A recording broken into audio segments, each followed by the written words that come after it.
هكذا علق منير الحدادي على إصابة أمين حارث.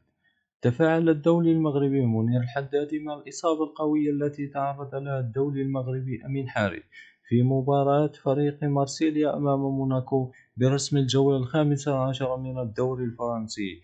ونشر منير الحدادي على صفحته الرسمية بموقع التواصل الاجتماعي انستغرام عبر خاصية ستوري صورة للاعب حارث بقميص المنتخب المغربي مرفوقة بقلبين متمنيا له بالشفاء العاجل.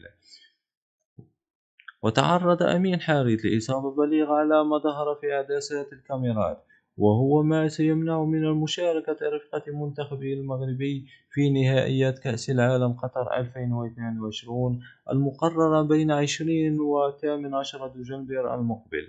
وكان من المقرر أن يشد الدولي المغربي الرحال إلى قطر في الساعات القليلة القادمة للحاق ببعثة المنتخب الوطني، غير أن الإصابة التي تعرض لها قد تجبره على البقاء في مارسيليا للخضوع إلى الفحوصات الطبية الدقيقة.